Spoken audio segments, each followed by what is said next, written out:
Ok, bonsoir, merci d'être venus aussi nombreux. Donc je suis aussi impressionné en fait qu'une jeune fille ou un jeune garçon lors de son premier rendez-vous, il faut le dire, voilà. Et du coup, c'est parti pour cette rencontre. Donc je vais poser une première question, somme toute très très basique. C'est pour Jorge et Alex. Donc c'est où et quand est-ce que vous vous êtes rencontrés?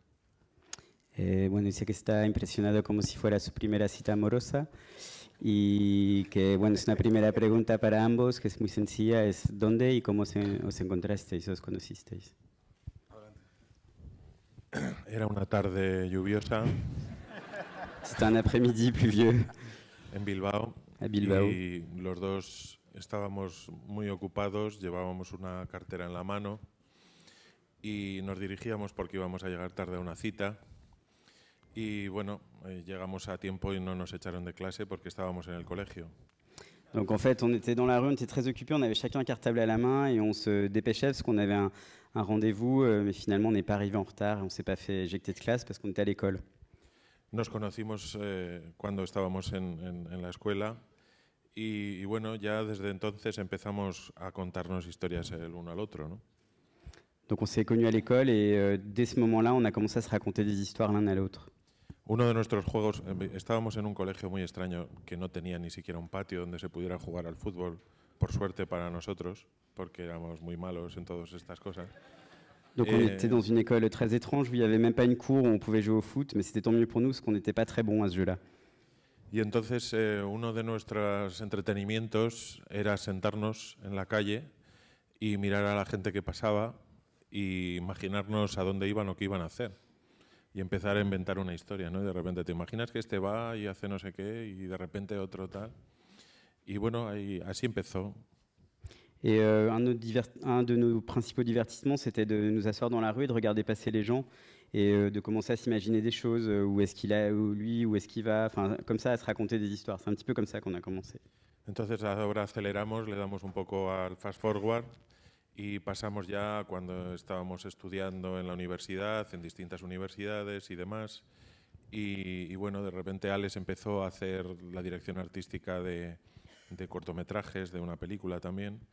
Y un día me dijo, es que estamos haciendo este decorado de un bar y está quedando tan bien que me gustaría aprovecharlo para hacer algo, y si se nos ocurriera algo que pudiéramos escribir para mañana y que para poder aprovechar y hacer un corto en blanco y negro como el que estoy haciendo es en color, pues vamos a hacerlo en blanco y negro. Y entonces le dijo, bueno, pues bien, y que pues entra un hombre y no sé si él o yo dijo, y lleva una barra de hierro en la mano, ¿no? Y entonces pide un cash en la barra. Y bueno, a partir de ahí inventamos un cortometraje y fue el comienzo de pasar muchas horas juntos, encerrados en habitaciones de distintos lugares, inventando y pensando, ¿y qué pasaría si? ¿Y cómo sería si esta persona hiciera esto? Y empezar a contar historias, a contarnos historias el uno al otro, ¿no? Donc maintenant, j'accélère un petit peu, je fais fast forward et j'en arrive au moment où on faisait nos études universitaires dans différentes facs. Et puis Alex aussi avait commencé à faire de la direction artistique pour un court-métrage, aussi pour un film.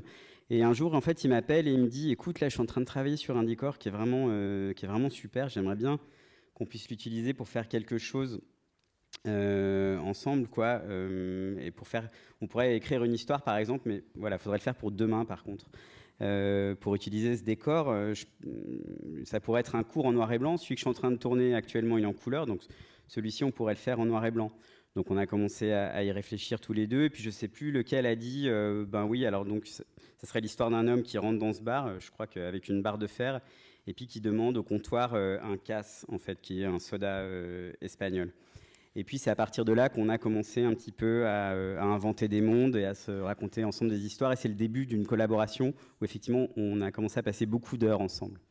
Pero también es cierto que si me hubiera dicho que estaba pensando en que sería bueno escalar montañas de 8.000 metros y que por qué no hacíamos toda la ruta de los 8.000 y que me parecía, y si yo sabía algo de nudos y podría ayudarle con las cuerdas y demás, pues probablemente pues ahora yo sería un experto en nudos y en material para montañismo, ¿no? Porque quizá una de las cosas que hace Al es un gran director es que tiene esa capacidad de convencer a los que están alrededor de que pueden hacer cualquier cosa y de que pueden hacer lo que él les pide, ¿no? Y darte esa seguridad y esa sensación de que si cuenta contigo es porque verdaderamente hay algo en ti que merece la pena para hacer ese trabajo.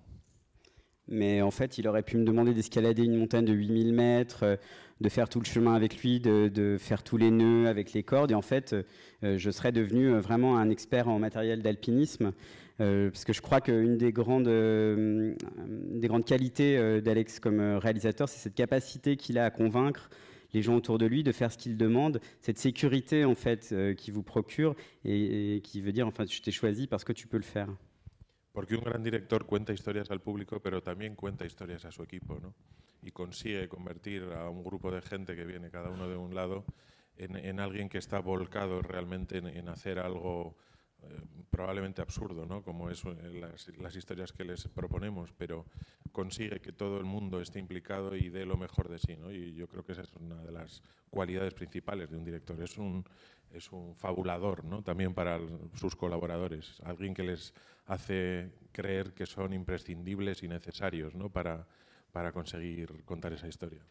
Je crois qu'un grand réalisateur, c'est quelqu'un qui raconte des histoires, mais qui commence aussi par raconter des histoires à sa propre équipe. C'est sa capacité. Il est capable d'embarquer des gens qui viennent d'horizons très différents dans son histoire à lui, même si elle peut paraître absurde. Et il est capable de faire en sorte que les gens donnent le meilleur d'eux-mêmes.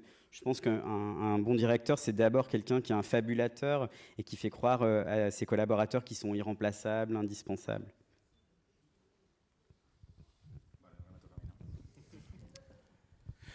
Era un día lluvioso en Bilbao. C'était un jour pluvieux à Bilbao. Y bueno, no, vamos a empezar de antes, ¿no? La cosa empieza un poco antes, hay una precuela de lo que ha contado Jorge. On va commencer un peu avant, et en fait, il y a une préquelle à l'histoire. Pero en esa precuela no estaba él al comienzo, me imagino que él tiene una historia muy parecida de cómo empieza todo en su vida y cómo al final los dos convergemos, ¿no? En una especie de personaje unitario que es el que realmente hace nuestras películas, ¿no? Porque no solamente las hago yo, las hago con él, y aunque él no esté presente, está presente en mi cabeza constantemente, ¿no? Et en fait, je pense que lui aussi, il a une histoire de son côté sur comment commence sa vie, de son côté, avant que en fait, tout ne converge en cette personne unitaire qui fait nos films, parce que je crois que je ne fais pas les films tout seul, on fait vraiment les films ensemble, et même quand il n'est pas là, il est toujours présent à mon esprit. Todo comienza cuando no me dejan jugar al fútbol. No es que yo no quiera jugar al fútbol, es que no me dejan. En el patio del colegio en el que yo estaba, que se llamaba Divino Infante, era un nombre ya estúpido en la época. Nosotros le llamábamos el Divino Elefante. Dale, porque si no la gente se aburre. Yeah. En fait, tout a commencé quand on ne m'a pas laissé jouer au football. C'est pas que je voulais pas, c'est qu'on m'a pas laissé dans cette école, en fait. Cette école s'appelait le Divin Enfant. C'était déjà un nom stupide à l'époque. Nous, on l'appelait le Divin Éléphant.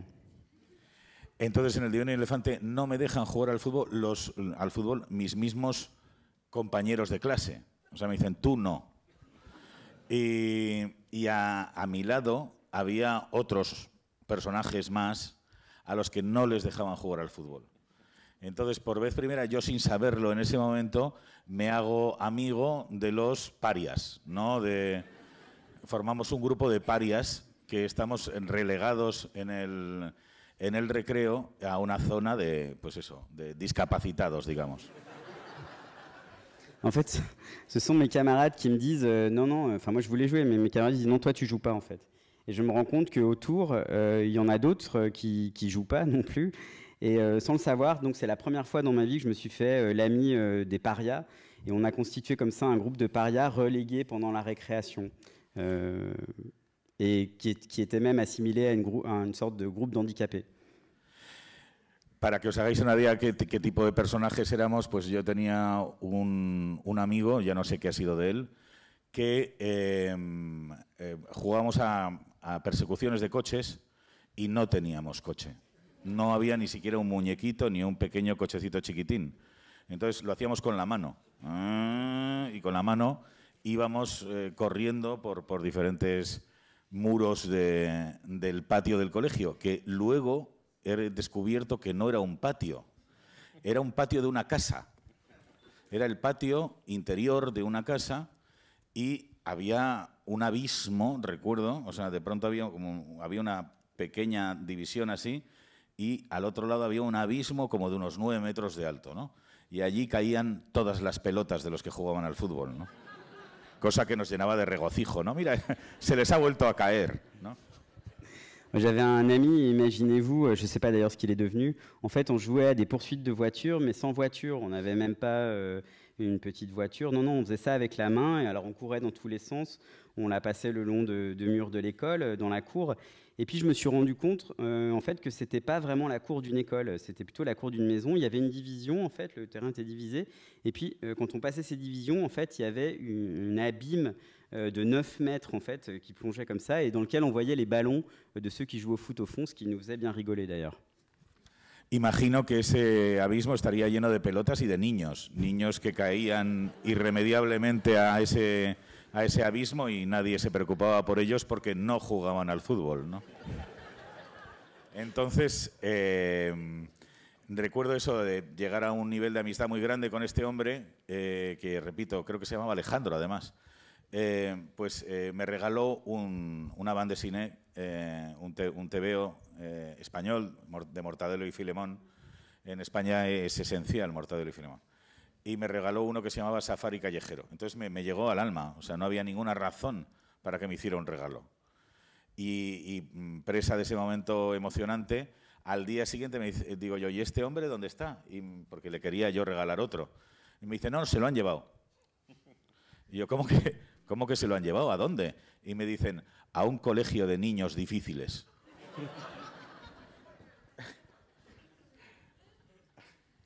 Alors moi, j'imaginais en fait que cet abîme dont je parlais était plein de ballons, mais aussi plein d'enfants en fait qui tombaient, mais dont personne ne se préoccupait parce qu'eux non plus, ils jouaient pas au foot. Donc cet ami, qui, si je me souviens bien, ça s'appelait Alejandro, un jour m'a offert une bande dessinée espagnole de Mortadelo y Filemón, qui est quelque chose vraiment d'essentiel en Espagne. Cette bande dessinée s'appelait Safari Callejero, on pourrait traduire ça par Safari urbain. Et ça m'a vraiment touché au plus profond de moi-même, parce qu'il n'y avait pas spécialement de raison en fait qu'on m'offre quelque chose. Donc le lendemain, j'ai voulu je voulais lui offrir quelque chose moi-même, et je ne l'ai pas vu. Alors j'ai demandé, mais il est où en fait, et on m'a dit, on l'a emmené. Je dis, ah bon, mais on l'a emmené où? Et on m'a répondu, on l'a emmené dans une école d'enfants difficiles. Entonces advertí que yo era también un niño difícil. Claro, dije, claro, se lo han llevado porque a mí no me han descubierto. Pero en cuanto me investiguen, se darán cuenta de que soy un niño difícil también y se me llevarán a ese sitio extraño, ¿no? Y bueno, afortunadamente no ocurrió y entonces fui al Colegio San Luis y allí ya directamente ya sabía cómo se buscaban los niños difíciles. Ya era mi objetivo, encontrar un niño difícil, y el más difícil de todos era Jorge, ¿no? Donc c'est là que j'ai compris que moi aussi j'étais un enfant difficile. Simplement, on ne m'avait pas encore découvert. Je me suis dit, le jour où ils vont commencer à enquêter, ils vont découvrir que moi je suis un enfant difficile, puis on va m'emmener dans cet endroit étrange. Heureusement, ça ne s'est pas passé comme ça. Et donc je suis allé ensuite à l'école San Luis, où, alors pour le coup déjà, je savais ce que c'était que les enfants difficiles, et mon objectif c'est devenu d'en trouver. Et là, le plus difficile, c'était Jorge. Entonces Jorge y yo nos dedicamos al principio pues eso, a luchar contra las injusticias de este mundo. En el Colegio San Luis no había patio, como dice Jorge. Y recuerdo que lo que había era un gimnasio.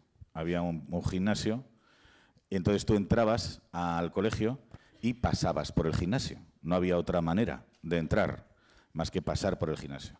Entonces el gimnasio estaba lleno de colchonetas para hacer deporte.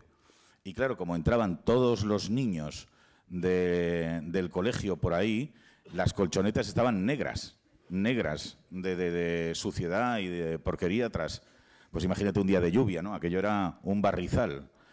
Y entonces el profesor de gimnasia, precisamente éramos nosotros los primeros en hacer gimnasia, llegaba el profesor de gimnasia y nos decía, bueno, vamos a empezar por hacer ¿cómo se llama esto? Lagartijas. O sea, no sé cómo se dice en francés, es tirarte al suelo y correr, reptar hasta llegar hasta la otra esquina. Y nosotros, de acuerdo, parece complicado, pero lo intentaremos. Y los 30 que estábamos allí nos tirábamos al suelo y reptábamos hasta el final del gimnasio y volvíamos. Y de pronto, claro, ya estábamos nosotros negros, ¿no? Y entonces es cuando descubrimos que realmente lo que querían era limpiar el gimnasio con los niños. Se limpiaba el gimnasio con los niños. Y... sí. Donc Jorge et moi, à ce moment-là, on a commencé à lutter contre les injustices du monde. Comme il le disait très bien, cette école n'avait pas de cours, mais par contre, elle avait un gymnase. Et quand on entrait dans l'école, on était obligé d'entrer par le gymnase. Et ce gymnase était rempli de petits matelas, en fait, pour faire du sport. Alors imaginez-vous, quand tous les enfants entraient, spécialement les jours de pluie, à force, les matelas étaient vraiment sales, ils étaient noirs. Et donc nous, on était souvent au premier rang, comme ça, et le prof de gym, quand on commençait la journée, il nous disait « Bon, allez, vous allez faire les lézards maintenant ». Et faire les lézards, ça voulait dire traverser le gymnase en rampant d'un bout à l'autre. Donc alors les 30 enfants s'exécutaient comme ça, et c'est à partir de ce moment-là qu'en fait on a compris que ce qu'ils voulaient, c'était qu'on nettoie en fait le gymnase. En fait, ces gens nettoyaient le gymnase avec des enfants. Se lo dijimos al profesor de gimnasia, cometiendo un gran error también, bastante inocente, ¿no? Entonces le dijimos, perdone señor, es que creemos que usted hace esto para limpiar el gimnasio. Y yo creo que fuimos, no recuerdo si a ti te suspendieron, pero a mí sí. Fui el único niño de aquella generación, probablemente de aquella década, que suspendió gimnasia. Et alors notre erreur, ça a été de le dire au professeur. On a dit non, en fait, nous, on pense que vous faites ça pour nettoyer le gymnase. Et donc il y a eu quelques conséquences, et j'ai notamment été le seul enfant, je pense, de l'école et peut-être de la décennie à ne pas réussir, à ne pas avoir la moyenne en gymnastique. Y a partir de ahí, pues bueno, pues los dos nos convertimos en personajes inseparables, éramos como... Iba a decir que éramos como Batman y Robin, pero creo que éramos Robin y Robin. Et à partir de là, on est devenus inséparables. J'ai l'habitude de dire qu'on était comme Batman et Robin. En fait, on était plutôt Robin et Robin. Bueno, pues eso, unos comienzos difíciles, ya sabéis, la típica historia. Sí, todo muy traumatizante. Tout était très traumatisant. On va continuer à parler gymnastique. Vous avez parlé en fait d'unité, en fait, pour vous deux.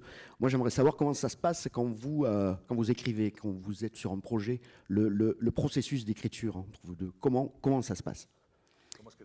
Sí, habéis hablado de que era como una unidad, que cuando en el proceso de escritura, cómo se desarrollan las cosas. Pues yo siempre he pensado que, bueno, como la verdad solamente he escrito con él, pues siempre he pensado que cómo sería escribir con otra persona si no es él, ¿no? No sé, a nivel antropológico me interesa. Y una de las cosas, claro, que es fundamental es tener a tu lado una persona con la que no tienes que fingir nada. O sea, solamente tienes que compartir tus ideas, ¿no? Y no hay nada más íntimo, ¿no?, que tu habilidad para pensar historias o tu habilidad para... Porque en definitiva contar historias yo creo que es la máxima expresión de talento que puede tener alguien, ¿no? O pintar un cuadro, en fin, me parece que es algo parecido. Y entonces, claro, como somos amigos desde pequeños, no hay trucos, no hay nada que fingir, ni hay nada que hacer. Él dice una cosa, yo digo otra. Y la manera de explicarlo, yo leí un libro, no sé si es en el de Jean-Claude Carrière, que Buñuel también cuenta cómo era escribir con Dalí, y es exactamente eso, ¿no? Uno dice una cosa, y entonces el otro dice sí o no. Y si es que no, es que no. Y no se continúa o no se, ¿sabes? No se insiste. Tiene que ser una cosa mutua, ¿no? Y entonces si los dos inmediatamente decimos sí a algo, es que a los dos nos gusta, ¿no? O sea, no hay ningún tipo de ego ni de paranoia acerca de si alguien dice algo bueno, es aceptado instantáneamente, ¿no? Donc moi, comme j'ai seulement écrit des scénarios avec lui, je me suis toujours demandé ce que ça serait que d'en écrire avec quelqu'un d'autre d'un point de vue anthropologique. En fait, ce qui est important et ce qui est bien, c'est d'avoir à côté de soi une personne qu'on connaît donc depuis très longtemps et avec laquelle c'est pas la peine de feindre en fait ou de se raconter des histoires. Il s'agit juste de quelqu'un avec qui on soit à l'aise pour partager ses idées. Je pense que ça demande une certaine forme d'intimité parce que raconter des histoires, comme par exemple peindre un tableau, pour moi c'est l'expression maximum du talent d'une personne. Donc c'est important bon, voilà. Quand on écrit, il n'y a pas vraiment de truc en fait. L'un dit quelque chose, l'autre répond. C'est assez simple. Il me semble me souvenir avoir lu dans un livre de Jean-Claude Carrière, Buñuel racontait comment il travaillait avec Dali, comment il travaillait l'écriture avec Dali, et c'était ça en fait. Et nous on fait pareil. L'un fait une proposition, l'autre dit oui ou non. Et on n'insiste pas si c'est non. Tout ça se passe, il faut que ce soit vraiment accepté mutuellement. Quand on dit oui tous les deux, c'est quelque chose alors qu'on aime vraiment. Et ça passe, c'est accepté. Il n'y a pas vraiment d'enjeu d'ego à ce moment-là. Por poner un ejemplo práctico, por ejemplo, yo digo, ¿y qué te parece si ahora se levanta, coge la pistola, se acerca a la ventana, la abre, se lanza y cae en el coche y entonces el coche arranca y se va? Y Alex dice, ya, ¿y otra cosa?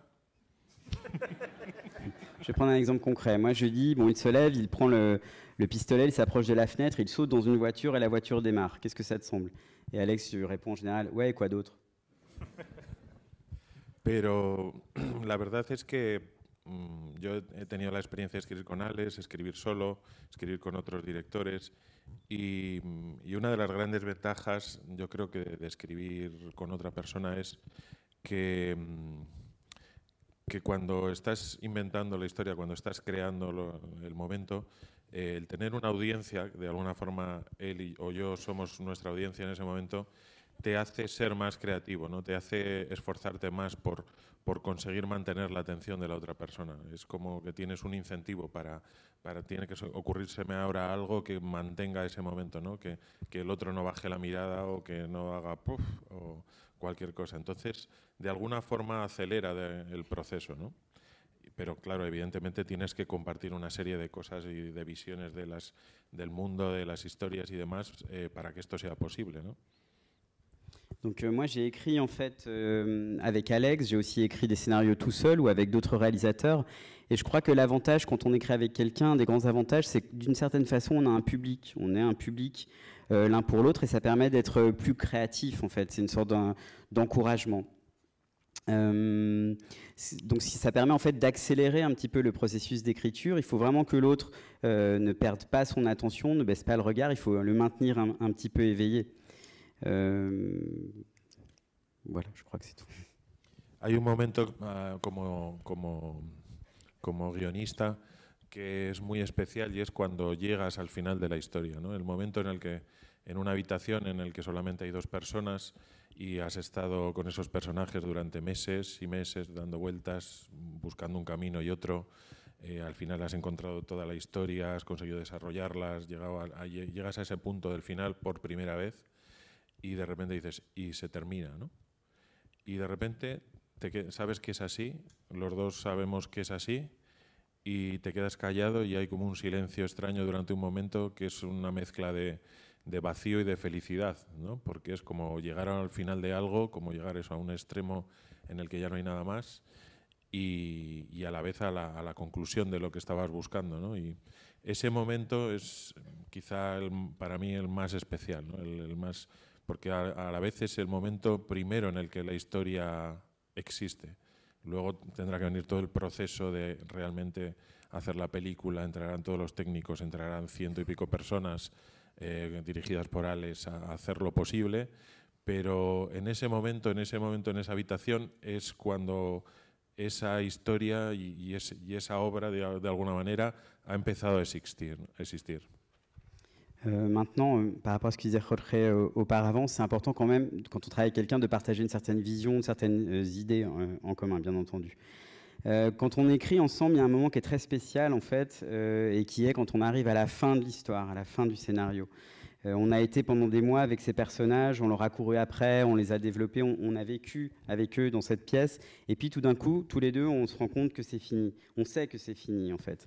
Et à ce moment-là, il y a une sorte de silence qui est un mélange à la fois de vide et de bonheur, parce qu'on sait qu'on est arrivé à la fin de quelque chose, une sorte d'extrême. C'est pour la première fois l'histoire existe dans son ensemble d'une certaine façon, avant le moment où il va falloir un peu la déployer, où là Alex va commencer à faire vivre cette histoire en appelant des acteurs, en mettant tout le processus de production en marche. Donc voilà, ça c'est un moment que moi je trouve vraiment très spécial au terme du processus d'écriture. Lo dramático de esta historia es eso, que luego me quedo yo solo y tengo que hacerlo, ¿no? Pero estoy totalmente de acuerdo con Jorge. O sea, el momento de mayor clímax creativo, digamos, el momento realmente más importante es ese, ¿no? En el que resuelves, digamos, el enigma de la peli, ¿no? El momento en el que crees que está, sabes, has ido con unas tijeras recortando las piezas del puzzle y pegándolas y tal, y al final de pronto ya están todas, ¿no? Y dices, pues ya está. Quiero decir, yo opino lo mismo que él. O sea, es un poco traumatizante esto, pero realmente ahí ya está hecha la película. Entonces ahora solamente queda una labor terrorífica, que es no estropearla. O sea, conseguir que sea tan divertida como cuando la teníamos en la cabeza, ¿no? Eso es, entonces, realmente la función del director es alguien que intenta no estropear ese momento, no estropear lo que hemos construido durante meses, ¿no? Igual te puede llevar mucho más tiempo, igual te puede llevar un año todo ese proceso, ¿no? Y fundamentalmente es eso, proteger el material. Se trata de proteger el material, ¿no? Hay veces que efectivamente, pues bueno, si tienes suerte, hay cosas pequeñas que hacen que la cosa mejore, o igual no. Igual de pronto has tenido que tomar una serie de decisiones que van en contra de lo que habías pensado, y ese es el momento más de más angustia, ¿no? O sea, en realidad yo creo que un buen director es el que cuando se dan las condiciones de ruina absoluta, que siempre son constantes en una película, no es un momento, todo el rato es un desastre, todo.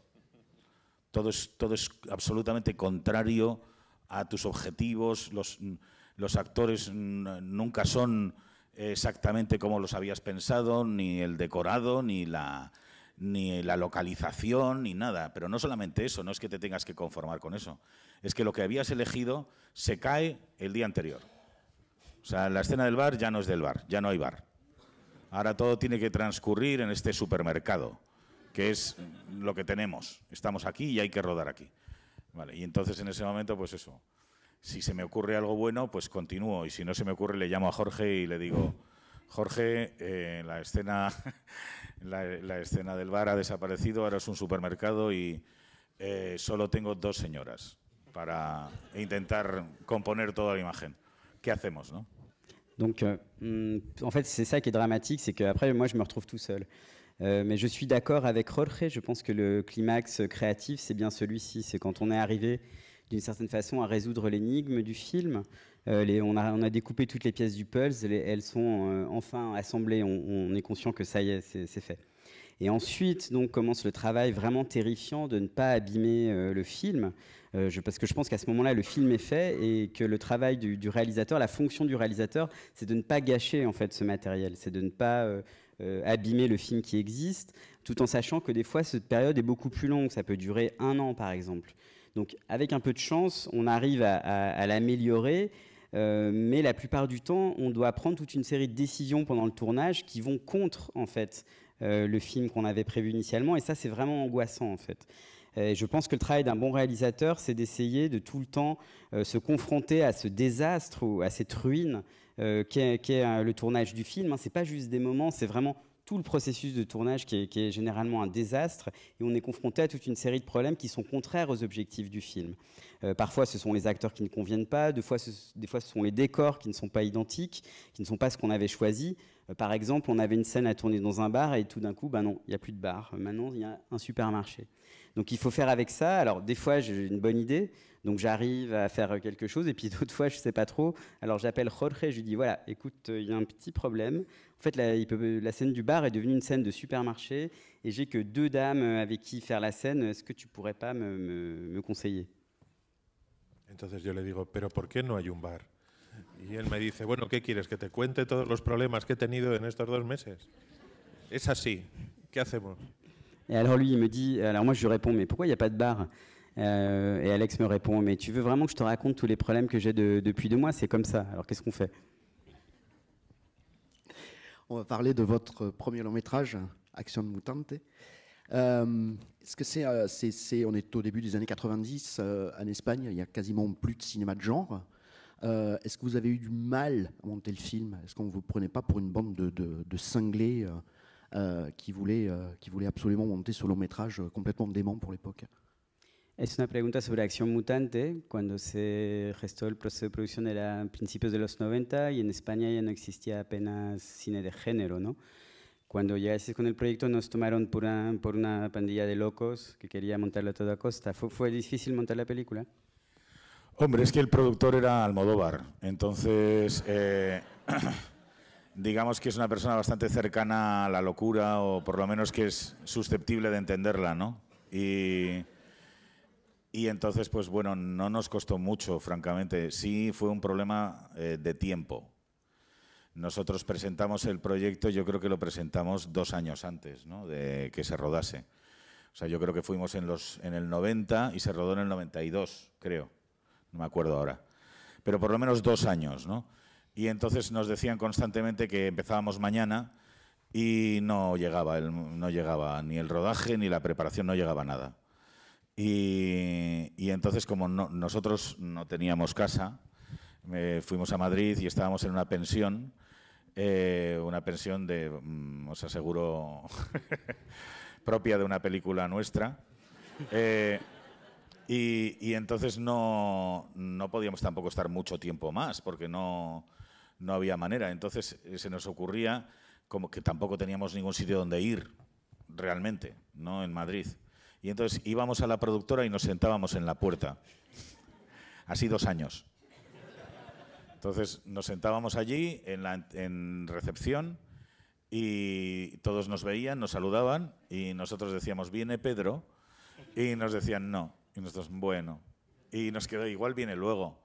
Y así estábamos durante meses y meses.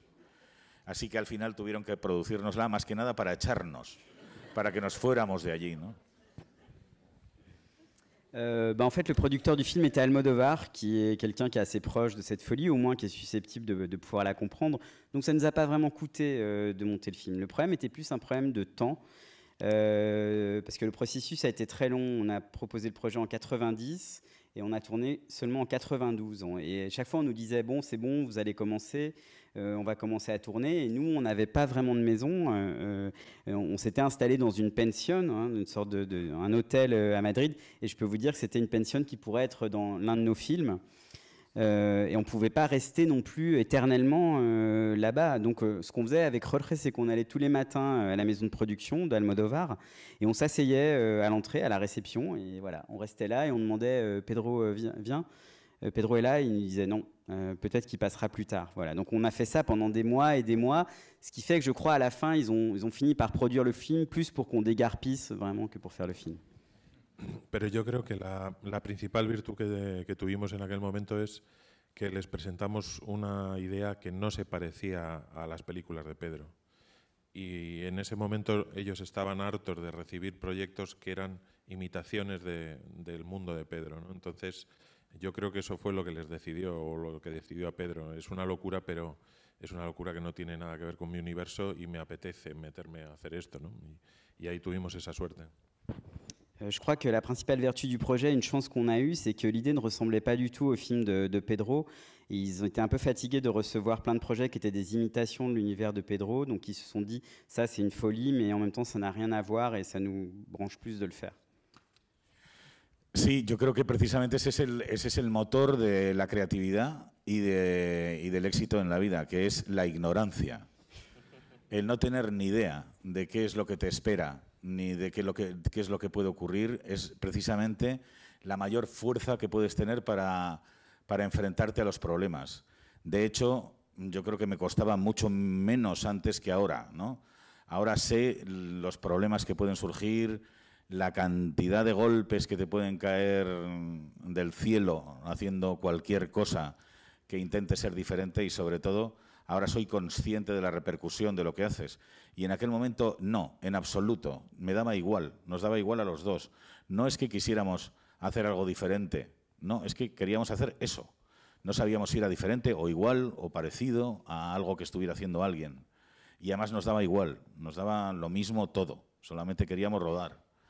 Y ahí es cuando las cosas funcionan, cuando realmente no dependes de nadie, ¿sabes? Si no hubiera sido Almodóvar, hubiera sido otro.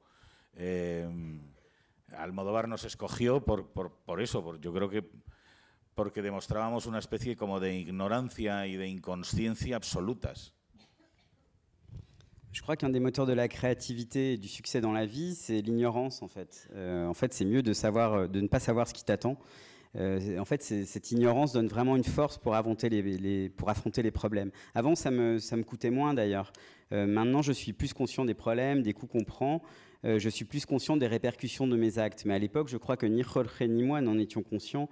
On n'en avait absolument aucune idée, en fait. On ne voulait pas forcément, d'ailleurs, faire quelque chose de différent. On voulait juste faire ça. On voulait juste, en fait, tourner. C'était vraiment ça qui était important, parce que c'est aussi le moment où tu ne dépends de personne. Et si ça n'avait pas été Almodóvar, ça aurait été quelqu'un d'autre, je pense. Et je crois aussi que Pedro Almodóvar nous a choisis pour cette raison, parce qu'on était un petit peu inconscients.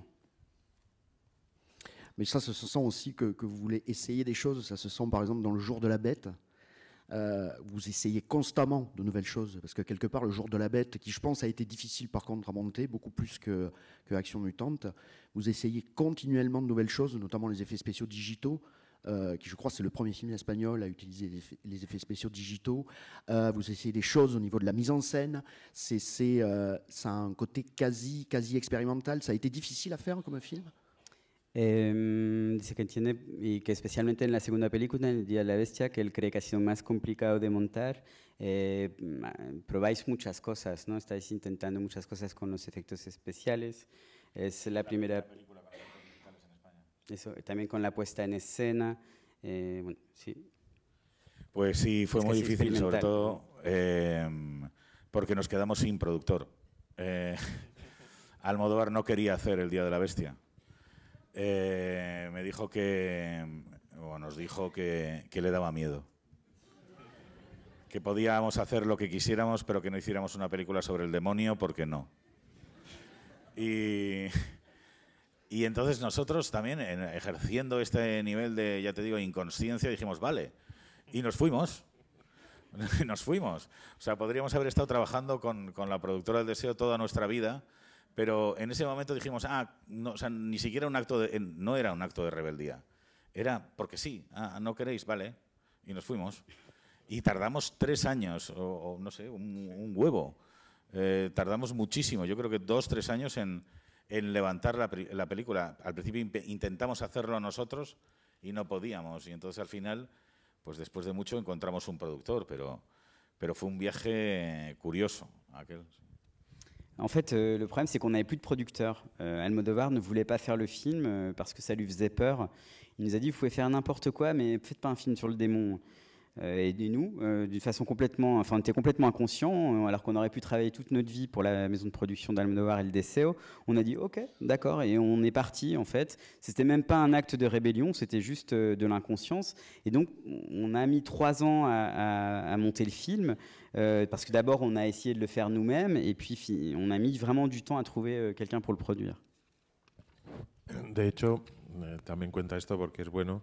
Realmente encontramos a un productor por un hecho muy casual, y es que quería ofrecerle a Alex hacer una película que se llamaba El Vengador Tóxico en los Sanfermines.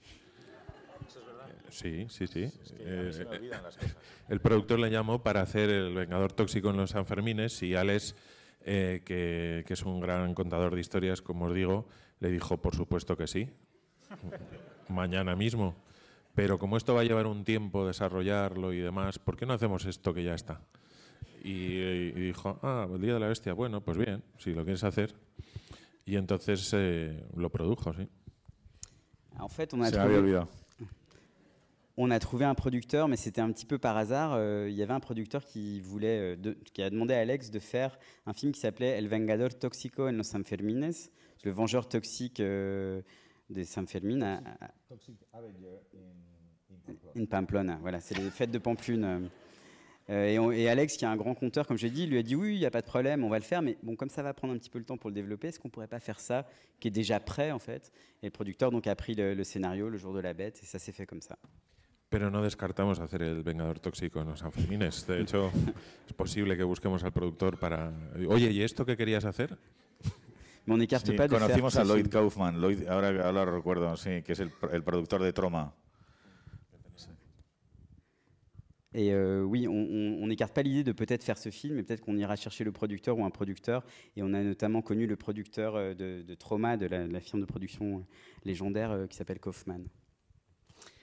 Du coup, dans le film, vous faites de Madrid un personnage à part entière. Quelque part, Madrid, c'est un monstre. C'est votre vision de la ville à l'époque, cette ville apocalyptique, presque fin de siècle. Sí, creo que lo he entendido. Bueno, en un principio nosotros queríamos rodarla en Bilbao. La ciudad, el Día de la Bestia se desarrollaba en Bilbao, y cuando iban al infierno, cuando iban a buscar al demonio, iban a Sestao. Sestao es una... está en los Altos Hornos de Bilbao, y claro, ahora ya no, ahora todo aquello parece Disneylandia, pero en aquella época Sestao era un sitio que daba mucho miedo. Era una ciudad negra. Cuando te digo negra, es negra de verdad. O sea, todas las casas estaban negras por el humo tóxico que generaba Altos Hornos. Imagínate cómo estaría la gente por dentro, ¿no? Y bueno, para haceros una idea, en Bilbao, me parece que eran los miércoles el cielo estaba rojo, pero rojo como el culo de un mono, digamos. Era francamente increíble. Y, de nuevo, lo que nos ocurría es que nos parecía normal. Nos parecía normal. Yo, hasta que no fui a Madrid, no dije, oye, ¿los miércoles qué pasa aquí? Que aquí no pasa nada los miércoles. Y todo lo descubríamos así. Bueno, incluso el cine, ¿no? También lo descubríamos por ese sistema de prueba y error. Y entonces, pues claro, queríamos que ocurriera la película allí. Luego no era una comedia, era una película de terror sin más. Al final había un ritual satánico en el que se sacrificaban docenas de niños. Y claro, no sé, incluso nosotros, yo creo que hubo un momento que dijimos, qué pereza hacer esto, ¿no? Entonces nos dieron la oportunidad de hacerlo en Madrid, y por eso yo creo que seguíamos con la idea de reflejar Madrid como un lugar infernal, ¿no? Yo creo que viene de ahí. No es que pensemos, válgame Dios, no es que pensemos que Madrid es un lugar infernal, por favor, en absoluto. En fait, initialement, on voulait tourner le film à Bilbao, et notamment quand ils vont aux enfers, on avait décidé de tourner à Sestao, en fait, qui était là où les hauts fourneaux étaient situés au Pays Basque, et c'était vraiment l'enfer à l'époque. Maintenant, ça ressemble plutôt à Disneyland, mais à l'époque, la ville était noire, et quand je dis noire, c'était vraiment noir, elle était vraiment effrayante à cause de la fumée toxique, et imaginez un petit peu, on s'imaginait ce que pouvait être aussi l'intérieur des gens. Par exemple, à Bilbao, le mercredi, le ciel était rouge, et aussi rouge que le cul d'un singe. C'était vraiment comme ça, c'était incroyable, et nous, ça nous semblait complètement normal, en fait. C'est quand on est allé à Madrid qu'on s'est dit, on demandait aux gens, mais ici, le mercredi, il se passe rien de spécial, en fait. Et puis, le film n'était pas vraiment une comédie, en fait, c'était vraiment un film d'horreur. À la fin du film, il y avait un rituel satanique, et initialement, on avait prévu de sacrifier une douzaine d'enfants, et puis finalement, on s'est dit qu'on avait la flemme de faire ça. Donc, on nous a proposé en fait de le faire ensuite à Madrid, et je crois qu'on avait gardé cette idée en fait de représenter Madrid comme un lieu infernal. Et Dieu m'en garde, je ne veux pas vraiment dire que Madrid est un lieu infernal, mais. Pero lo que pasó es que al final aplicamos a nuestro personaje y a la película esos 2 años que habíamos pasado en Madrid dando vueltas, esperando a Pedro, ¿no?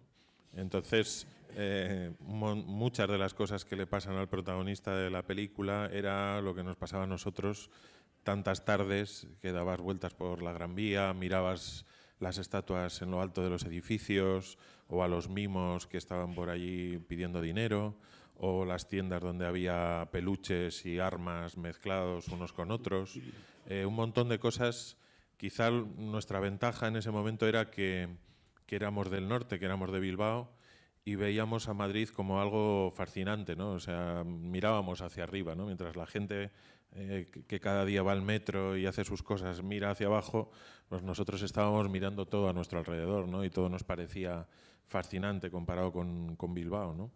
Y entonces mucho de eso se recoge en la película, igual que, como hablaba Alex de la pensión, pues esa pensión que hay en la película pues se parece mucho a nuestra pensión en algunas cosas, no en todas, porque allí verdaderamente no hacían los conejos sin pelar ni esas cosas, pero había muchos elementos. De hecho, era verdad que en la pensión en la que nosotros íbamos había obras a la vez, o sea, teníamos que pasar por unas maderas porque no había suelo para llegar a la habitación, porque estaban haciendo una obra a la vez que tenían a la gente dentro de la pensión.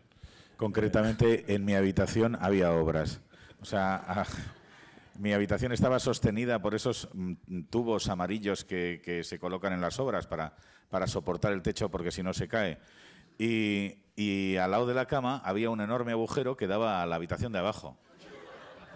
Entonces tenía siempre que recordar, no te bajes por la derecha, Alex, no te bajes por la derecha. Alors, en fait, pour El Dia de la Bestia, on a un peu appliqué au personnage et au film ce que nous, on a vécu, ce qui nous est arrivé pendant ces 2 ans où finalement on attendait Pedro. Nous, comme on n'était pas de là, et je crois qu'une des chances, d'une certaine façon, c'est que nous, on était du Nord, on était de Bilbao, donc on se baladait dans Madrid et on voyait Madrid, non pas comme les gens qui vont dans le métro, c'est en regardant vers le bas, mais on regardait tout autour de nous, on regardait vers le haut, on observait, donc on se baladait les après-midi sur la Gran Vía, qui est l'artère principale de Madrid, on regardait les statues des immeubles, on regardait ces mimes aussi, ou également des vitrines dans lesquelles on trouvait à la fois des peluches et des armes. Enfin, Madrid nous semblait vraiment un lieu fascinant et je crois que toutes ces expériences sont recueillies dans le film. Pour prendre l'exemple de la pension, de l'hôtel là où on vivait, il ressemblait énormément à celui qu'on voit dans le film, enfin pas pour tout, hein. Par exemple quand il préparait du lapin, il le faisait sans les poils. Mais il y a quand même pas mal de choses. Par exemple, il y avait des travaux dans la pension, c'est-à-dire que pendant que les gens y vivaient, il y avait des travaux en même temps. Pour aller dans ma chambre, je devais passer sur des planches en bois parce qu'il n'y avait plus de sol, par exemple.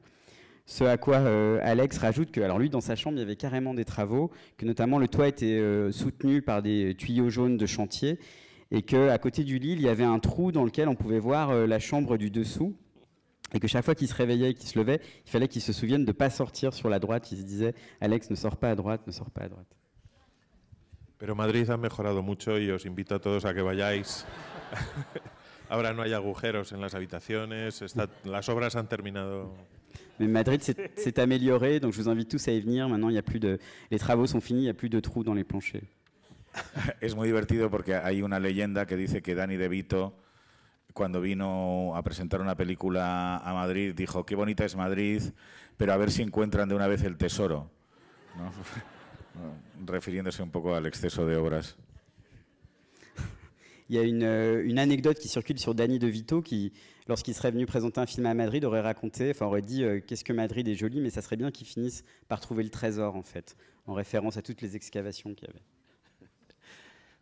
Ça tombe bien. Heureusement que vous précisez qu'il faut aller à Madrid, parce que du coup, en fait, si le démon est dans la rue et à l'air libre, si je peux dire, dans le jour de la bête, dans la Comunidad, c'est complètement l'inverse. En fait, c'est comme si vous montriez les démons intimes de Madrid. Là, on ne peut pas dire que vous militez pour le tourisme. Dice que en el Día de la Bestia el demonio anda por la calle, ¿no? Pero que luego en la comunidad es un poco al revés. Que está todo para adentro, todo ocurre en una casa y parece que lo que queréis es mostrar los demonios interiores de los madrileños, ¿no?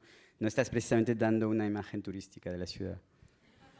Sí, no estamos diciendo, por favor, conozcan a nuestros vecinos, ¿no? Ya, sí, es verdad. No sé realmente a qué corresponde ese momento en el que de pronto decidimos interiorizar pasamos de eso, efectivamente de buscar el demonio fuera a buscarlo dentro. Igual es un momento de introspección personal, no lo sé, pero sí es cierto que en la comunidad se invierten los polos, ¿no? Y en este caso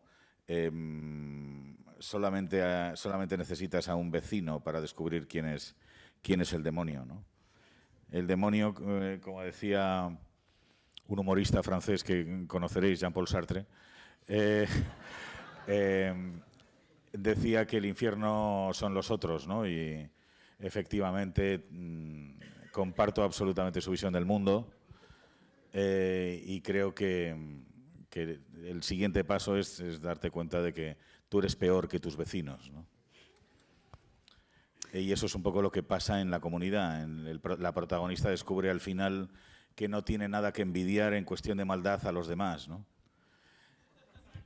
Y eso me parece que es muy sano, ¿no? O sea, es muy fácil en la vida decir que qué difícil lo he tenido todo porque he estado rodeado de gente miserable, cuando en el fondo, en el último momento, descubres, bueno, en el último o en el tercer acto, descubres que tú eres es una cuestión de punto de vista, que tú eres tan malo como los demás y que tú eres el demonio de otros, ¿no? Que es lo interesante, ¿no? Donc effectivement, dans nos films, on ne dit pas « non, venez connaître nos voisins ». Je ne sais pas à quel moment exactement correspond ce passage où on a décidé d'intérioriser la recherche du démon. Peut-être à un moment d'introspection personnelle, mais effectivement, c'est vrai, les pôles sont inversés. Et dans la comunidad, ce qu'on dit, c'est que tu as juste besoin de connaître ton voisin pour connaître le démon. Comme disait cet humoriste français qui s'appelle Jean-Paul Sartre, l'enfer, c'est les autres. C'est quelque chose que je partage complètement son point de vue. Et je crois aussi également, ce qui se passe dans la communauté, c'est que le personnage principal découvre au bout du compte que ses voisins sont effectivement horribles, mais qu'elle, elle n'est pas en reste au niveau du mal, et qu'elle est très, très capable de faire le mal. Et le pas suivant, qui à mon avis est très sain, c'est de se rendre compte qu'on est soi-même le démon d'un autre. On peut se dire, bon, j'ai raté ma vie parce que je suis entouré de gens qui sont misérables, mais non, je pense que il faut aussi regarder en soi-même. Es curioso también, yo creo, el origen de la idea de la comunidad, porque también tiene que ver con nuestra vida en Madrid, ¿no? Cuando estuvimos haciendo Acción Mutante o El Día de la Bestia, creo que Acción Mutante, necesitábamos encontrar un piso en Madrid, ¿no? Donde vivir durante esos meses. Entonces estuvimos mirando varios apartamentos y de repente en uno de ellos, que estaba vacío, nos lo enseñó el de la agencia. Y yo me fijé en que en el baño la cortina de la ducha estaba mojada. Y le digo, Alex, ¿te has fijado en la cortina de la ducha? Me dice, no, por supuesto que no. Y le digo, pues está mojada. Eso quiere decir que alguien se ha duchado hace nada. O sea, antes de que llegáramos nosotros, alguien se acababa de duchar y se ha marchado. Y bueno, eso se te queda en la cabeza y como pasa con muchas cosas de tu vida o de noticias o cosas, pues lo dejas ahí en un archivo mental, ¿no? Y de repente, cuando estábamos años después empezando a pensar en otra película, vuelves a pensar en aquello y dices, claro, eso si alguien se ha duchado ahí, tiene que ser alguien que tiene una llave. Y los que tienen la llave son los de la agencia. Entonces, probablemente alguien de la agencia usa el piso para follar o para hacer algo y casi le hemos pillado y se han tenido que marchar corriendo, ¿no? ¿Y qué pasaría si eso fuera el protagonista de una película, ¿no? Si de repente alguien de una agencia encontrara un piso maravilloso mientras él vive en un piso de mierda y decidiera que por una noche va a darse una fiesta y va a organizar allí como si viviera en esa vivienda, ¿no? Y a partir de ahí, pues bueno, van surgiendo el resto de las cosas, de los personajes, de los elementos. Luego mezclas eso con otra noticia que también recuerdas, que habías leído de un anciano al que encontraron muerto, convertido en un esqueleto delante de una televisión encendida. Había muerto y había pasado 3 o 4 años hasta que de repente, por alguna razón, entraron en la casa y el esqueleto estaba allí con la luz del televisor dándole encima, ¿no? Bueno, pues todas esas piecitas de repente empiezan a encajar en algo, ¿no? Y lo unes a tus propias experiencias con tus vecinos y demás, y así surge, en este caso, esta película. Alors, je crois qu'aussi l'origine de mes chers voisins, la Comunidad, était aussi contenue dans notre vie à Madrid, hein, quand on se préparait pour faire l'Ia la Bestia, ou non, Action Mutante, pardon. On avait besoin d'un appartement, donc avec Alex, on en visitait, et je me souviens que dans une visite qu'on a fait une fois dans un appartement qui était vide, j'ai remarqué que le rideau de douche était mouillé. J'ai dit à Alex, mais tu t'as vu, le rideau de douche est mouillé, donc ça veut dire que quelqu'un s'est douché il n'y a pas très longtemps. Donc ça, ce genre de petits détails, de petites choses qui arrivent, ça te reste, hein, tu le gardes dans un coin de ton archive mentale, et puis quelques années plus tard, quand tu prépares un nouveau film, tu repenses à ça. Donc tu repenses que si quelqu'un s'est douché, c'est que quelqu'un a la clé.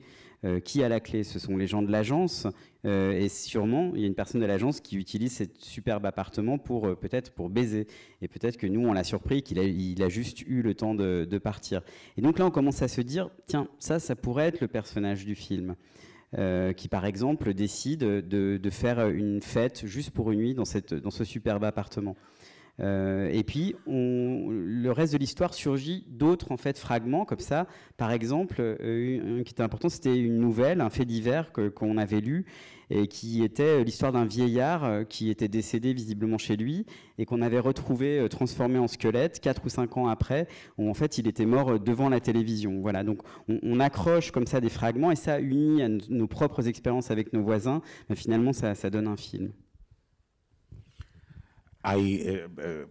Para corroborar un poco lo que dice Jorge, hay otras cosas, efectivamente, son recuerdos personales o asuntos que tú tienes en la cabeza, que recuerdas de pequeño lo que va conformando las ideas, ¿no? Lo mismo que Jorge estaba pensando en el personaje de Carmen y tiene la imagen del esqueleto, yo tenía las cucarachas.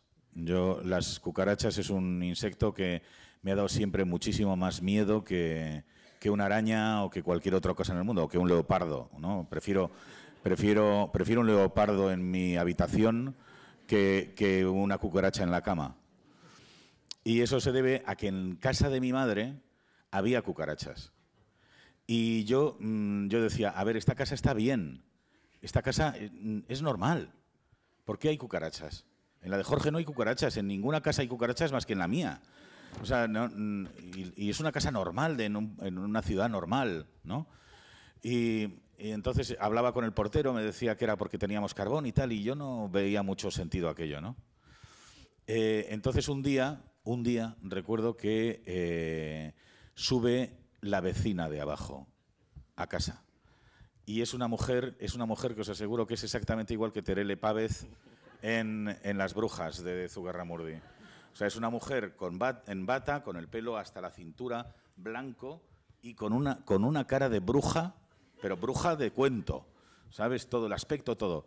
Y me dice, y luego es encantadora, era encantadora. Me dice, Alex, perdona y tal, quería hablar con tu madre porque está ocurriendo algo y tal, no sé cómo decírtelo porque me da mucha vergüenza, pero es que en el techo de nuestra casa están cayendo gotas. ¿Vale, Alex? Y claro, eso yo creo que es que tenéis mal algo. Tenéis vosotros mal algo, probablemente el lavabo o algo así está mal. Y yo, vale, venga, pues no sé. Me dice, ¿quieres bajar abajo a verlo? Y yo, bueno, no sé, así no sé, pero vale. Yo tendría 12 igual o menos, sí, 12 años creo. Y entonces bajo abajo, ¿no? Entonces me abre la puerta y el shock. O sea, ves tu misma casa convertida en el infierno. O sea, es en la misma casa, ¿no? Y de pronto ves basura acumulada de decenas de años. O sea, tú imagínate que nunca sacas la basura, nunca. Y entonces estaba hasta tal punto llena de basura que había un caminito así en el pasillo en el que solo cabía la suela del zapato para andar, ¿no? Y la basura se había convertido en algo orgánico sólido y era negra y cubría las paredes, ¿no? Y entonces de pronto, claro, dices, aquí está el asunto de la cucaracha, ¿no? De pronto ves toneladas de cucarachas corriendo por todas partes, ¿no? Y de eso que pasas por el pasillo y ves el dormitorio, y el dormitorio es un colchón y alrededor basura. Y entonces te da tanto miedo que no quieres verlo, ¿no? Y entonces llegas a la cocina y la cocina ya era un cuadro de bacon, ¿no? Era una cosa espantosa, ¿no? Solamente faltaban trozos de carne colgados del techo, ¿no? Y entonces la mujer me dice, mira, entre el infierno, tú imagínate el infierno, me dice, mira, una gotera. Y yo, pues sí, es realmente escandaloso. No es posible que hayamos permitido que esto ocurra, ¿no? Y entonces salí de allí y se lo conté a mi madre y mi madre dijo, bueno, ya veremos qué hacemos. Y claro, luego esa mujer se murió, tenía un único hijo y el hijo era, de verdad, es que era un poema. O sea, el hijo era un personaje de película de la, ¿sabes?, de la Paramount de los 30.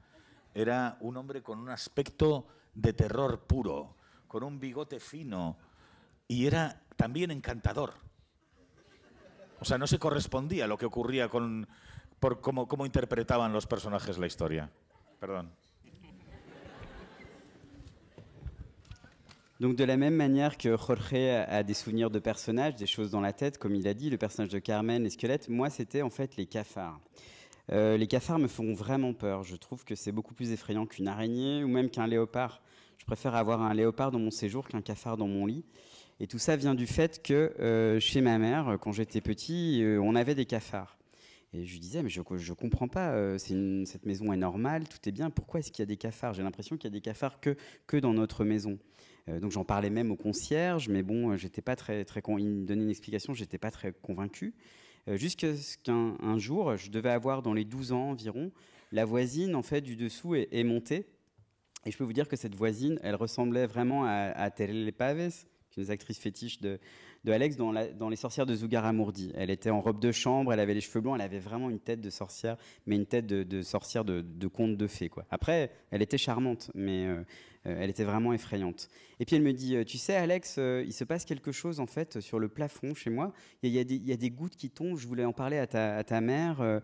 Ma mère n'était pas là, elle me dit, bon, tu veux venir voir Moi, j'étais pas trop sûr de vouloir y aller, mais bon, je descends. Et là, quand elle ouvre la porte, le choc. En fait, je vois cette maison qui était vraiment transformée en un enfer, où il y avait des immondices, des ordures, des sacs poubelles accumulés depuis des années et des années, peut-être des décennies, et dans lequel il y a juste un petit chemin, on a juste la place pour mettre le pied, qui traverse tout ça. Toutes ces immondices s'étaient accumulées, s'étaient agglomérées en quelque chose d'organique, de solide, qui recouvrait les murs. Et là, c'est là que j'ai pensé, je me suis dit, voilà la source des cafards, en fait, de tous les cafards, ils viennent tous de là. Ensuite, je passe devant la chambre et le lit était entouré en fait de sacs poubelles, donc j'essaie de ne pas trop regarder. Et puis, j'entre dans la cuisine et là, on était vraiment dans un tableau de bacon, en fait. Il manquait que les morceaux de viande qui soient accrochés au plafond. Et là, elle me dit, imaginez-vous, vous êtes en enfer et quelqu'un vous dit, regarde juste là. Et là, je vois la fuite. Et effectivement, je dis oui, c'est une fuite, c'est vraiment scandaleux. Et donc j'ai vu ça et ensuite je l'ai raconté à ma mère, elle m'a dit ouais, on va voir ce qu'on peut faire. Et cette dame est morte et finalement elle avait un seul fils qui lui-même était un poème. Il ressemblait à un personnage de la Paramount, des films de la Paramount des années 30. Il avait vraiment un aspect terrifiant, une petite moustache fine, mais il était également charmant. Donc voilà, cette histoire de cafard pour moi était aussi un déclencheur du film. Sí, eso que todo eso lo utilizas luego para contar esa sensación, ¿no? Cuando encuentran el hombre que tiene el dinero y todo eso. J'ai utilisé tout ça pour les scènes où on trouve l'homme qui avait l'argent. Une question plus générale sur votre cinéma. Moi, il y a des choses qui m'épatent complètement. C'est on ne sait jamais où vont aller vos films. Alors déjà, il y a ce mélange des genres. Vous mélangez les genres avec une facilité déconcertante. Et il y a cette question de rythme, de séquences très courtes. Et on n'a pas le temps de réfléchir, en fait. C'est comme si on était complètement dépassé par le film, par l'intrigue, par tout ce qui se passe, par tout ce rythme, ce flow. Est-ce qu'à l'écriture, au tournage et au montage, il y a cette volonté chez vous de tout le temps surprendre le spectateur, de tout le temps le maintenir sur le qui-vive? Es una pregunta un poco acerca del ritmo de las películas, ¿no? Hay esta mezcla de géneros que se os menciona frecuentemente y luego él le da la sensación que nunca se sabe dónde va a ir la película, ¿no? Y que el espectador siempre queda atrapado en todos los momentos por unas secuencias bastante cortas, un ritmo así muy acelerado. Y la pregunta es que si ya cuando empezáis la escritura y luego durante el rodaje o el montaje hay esa voluntad como de atrapar al espectador y no dejarle respirar. Bueno, lo que te decía antes, evidentemente es desde el comienzo, porque en el comienzo yo intento atraparle a él y él intenta atraparme a mí. Entonces ya hay de alguna forma esa tensión de mantener la atención, ¿no? De mantener el ritmo constantemente. Y luego pues Alex en todos los procesos sigue un poco la misma fórmula, ¿no? Yo creo que es necesario, o sea, no quieres perder al espectador en ningún momento, ¿no? A ver, yo creo que se puede explicar visualmente muy bien. Una película es un cuento que te cuenta alguien, ¿no? Pero lo interesante es que si te sientas y te lo cuentan, te duermes. Y además, tú en un cine ya estás sentado.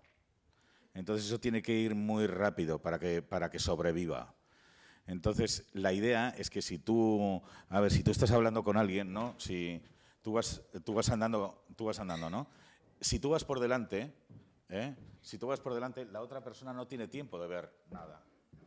Tú vas siguiéndole y vas atendiendo a lo que te dice. Si de la otra manera el que está contando la historia está detrás y el espectador va por delante, ve todos los trucos. Ese es el asunto. Te da tiempo a ver los trucos. El tema es no dejarle, ¿no? Agarrarle y venga, vámonos, ¿sabes? Enseñarle las cosas y vámonos. Y entonces es cuando te impresiona, como lo que contaba es como lo que contaba en La Casa de la Loca. A mí me están llevando. Si yo de pronto hago así y veo el horror en el dormitorio, no lo olvido en mi vida, pero si tengo tiempo de observarlo, pues ya lo convierto en humano, ya lo convierto en parte de mí. Y entonces ya no me impresiona. Una película funciona cuando va más rápido que tú. Eso es lo bueno, cuando las películas van más rápido de lo que tú puedes imaginar. Entonces hay que hacer, es como un truco de magia, hay que hacer todo el rato como trucos para que la gente no le dé tiempo. En fait, je pense que c'est une idée qui peut s'expliquer un petit peu visuellement. Le film, c'est effectivement une histoire qu'on te raconte, mais en même temps, si tu t'assieds et qu'on te le raconte, tu t'endors, en fait. Et pour que ça vive, il faut d'une certaine façon, il faut que ce soit rapide. On peut prendre une métaphore un peu spatiale où on marche, par exemple. Si moi, je marche et je suis derrière le spectateur, par exemple. Ou plutôt, non, si le spectateur est derrière et que je vais trop lentement, il va voir un peu tous les trucs de l'histoire. C'est pas très intéressant. Si c'est moi qui suis derrière lui, il va s'endormir, ça va pas être rythmé. Il faut vraiment que je le prenne en fait par l'épaule et que je l'embarque en fait comme ça. Tout doit aller vite. Il faut que les choses s'enchaînent. C'est un peu ce que je racontais pour la scène de l'appartement et des cafards d'une certaine façon. Si je regarde vraiment ce qui se passe, ça peut me rendre fou et me hanter toute ma vie. Si j'ai juste le temps de l'observer finalement la bonne durée, je vais le transformer en quelque chose d'humain et ça va me servir. C'est pareil pour un film. Le film doit toujours être en avance, en fait, sur le spectateur. Vos films, en fait, s'en prennent souvent à la famille, à l'église, à la télévision, à l'entreprise. Est-ce que vous vous considérez comme un critique de la société espagnole? ¿Entendisteis? Sí. No, en absoluto hay una intención crítica. Yo creo que nada de lo que hemos hecho Jorge y yo tiene una intención crítica. Sí que hay una intención cínica, pero no crítica. O sea, quizás somos críticos que solo buscan destruir más que construir. No, la idea es generar una ironía. Y sobre todo, pues, porque en realidad no estamos criticando algo que está fuera de nosotros, sino algo interior. Somos nosotros también así. O sea, yo creo que eso es clave. O sea, no estamos viéndolo desde fuera diciendo qué tontos son los españoles, sino qué tontos somos todos, ¿no? Eso es fundamental, ¿no? O sea, sí que hay muy poco respeto a todo porque todo forma parte de mí. Yo soy responsable de todo lo que hago, de todo lo que ocurre en la película. Eso es lo que me parece que es esencial. Entonces, ahí sí te puedes reír, pero vamos, no hay una visión excéntrica de los problemas, sino que estamos dentro compartiéndolos, ¿no? Donc non, je dirais qu'il n'y a pas du tout d'intention critique en fait dans nos films, mais par contre il y a une intention cynique, peut-être qu'on est des critiques, mais qui cherchent plus à détruire qu'à construire. Ce qui est important, c'est de générer une ironie. Et je dirais qu'on ne critique pas quelque chose d'extérieur, mais d'intérieur. Par exemple, on ne dit pas qu'est-ce que les Espagnols sont stupides. En fait, on dit qu'est-ce qu'on nous, on est stupides. On s'inclut vraiment dedans. Et ça, c'est quelque chose d'important parce que je suis responsable du film, en fait. Et donc, effectivement, dans mes films, il n'y a pas de respect, mais il n'y a pas une vision extérieure de ces choses. No, solo una cosa. O sea, si por ejemplo nos reímos del demonio y nos reímos de los jesuitas y nos reímos de la religión y nos reímos de la familia y nos reímos de la sociedad en general, es porque yo soy católico, o al menos soy cristiano. ¿Por qué? Pues porque me preocupo por eso, y si me preocupo es que formo parte del grupo. Y si critico la familia es porque yo soy una persona tremendamente familiar, o sea, yo tengo 4 hijas, así que como para no creer en la familia, ¿sabes? Y si me río de la sociedad es porque pertenezco a ella. Nada más. Par exemple, si on rit du démon, ou des jésuites, ou de la religion, ou de la famille, par exemple de la religion, c'est parce que moi-même je suis chrétien, ou catholique, dans le sens où ça me préoccupe en fait. C'est comme pour la famille, je critique la famille, mais moi-même j'ai 4 filles, donc imagine ce que je peux penser de la famille. Où je critique également la société, mais en fait je sens que j'appartiens à la société. Et voilà. Esta mañana hablábamos un poco también de esto y yo decía, y vuelvo a decir, que para mí es lo que me gusta de la comedia, ¿no? Que la comedia no trata como otros géneros de héroes o de lo que nos gustaría llegar a ser o de lo que nos ponemos como ejemplo de que podríamos llegar a ser, sino trata de nuestros defectos, ¿no? Y entonces somos nosotros mismos los que estamos delante de ese espejo y nos reímos de nosotros mismos, nos reímos de nuestros defectos, los agrandamos, los hacemos más gigantes y vemos cómo nos caemos una y otra vez, ¿no? A cuenta de ellos. Entonces, esa risa es reírse, como dice Alex, reírse de nosotros mismos, no es reírse de los demás. Y yo creo que eso es lo grande que tiene la comedia, ¿no? Que de repente acabas riéndote de, mira, fíjate qué tonto es este, y yo soy igual, ¿no? C'est un peu ce qu'on disait ce matin et c'est ce que j'apprécie particulièrement dans la comédie en fait. C'est que la comédie ne parle pas de héros ou de ce qu'on aimerait être, d'exemples. La comédie parle des défauts en fait. La comédie c'est comme un miroir devant lequel en fait on se voit, on voit nos défauts qui sont reflétés, agrandis et en fait on en rit et on voit comment nos défauts nous font toujours chuter et chuter encore une fois. Et on finit par rire de soi-même et je crois que et pas des autres. Et je crois que c'est un peu la grandeur de la comédie. D'ailleurs, juste une question comme ça. Est-ce que vous pensez que vous faites des comédies horrifiques ou des films d'horreur comiques? Sí, es que es lo mismo. Esa es la clave, ¿no? La clave es, también lo decíamos esta mañana, la clave es el contraste. Para que la vida funcione, para que no te aburras en un día como hoy, tienen que ocurrir cosas muy contrastadas. Y cuanto más contrastadas sean, más interés tienen. Juntar cosas imposibles, cosas contradictorias, ir a un funeral y media hora después estar en una fiesta, aguantar a tu familia y luego volverte loco con tus amigos, o al revés. Es decir, conseguir que todos los días tengan un elemento de contraste radical es lo que te hace mantenerte vivo, creo yo. Y en una película pasa lo mismo. La película funciona cuando todo es inesperado.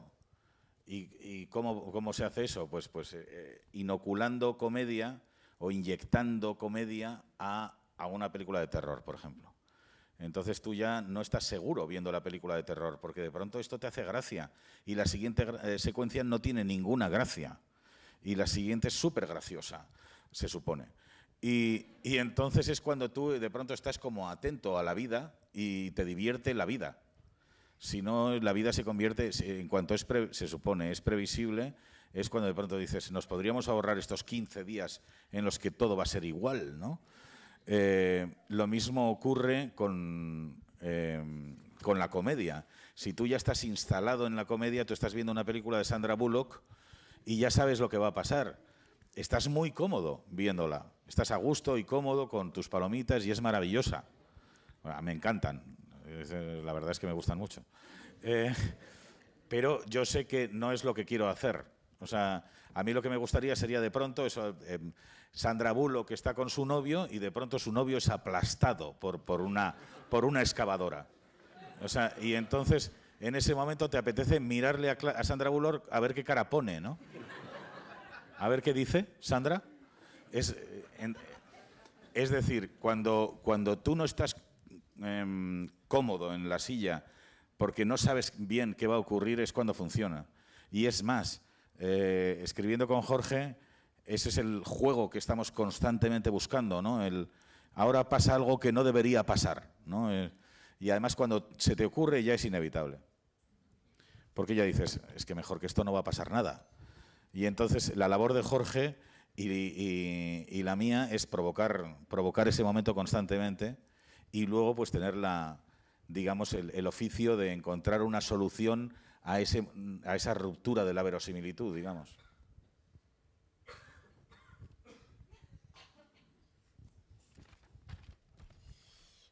Alors, c'est la même chose que ce qu'on disait ce matin dans la conférence de presse. L'important, c'est vraiment le contraste, en fait. Des choses contrastées doivent arriver, c'est ce qui rend la vie intéressante et les choses vivantes.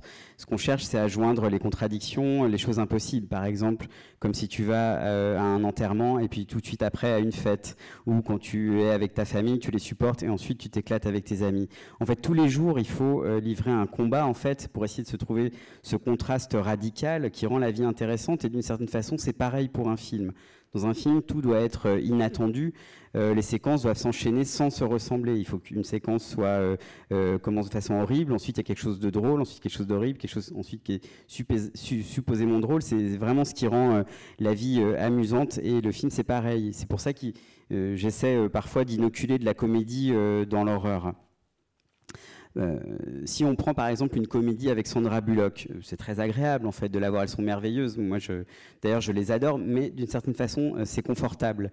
Ce que je sais, c'est que moi j'ai envie de faire autre chose. Par exemple, j'ai envie qu'on voit dans le film le fiancé de Sandra Bullock se faire aplatir par une pelleteuse, et puis de voir justement quelle est l'expression que fait Sandra Bullock.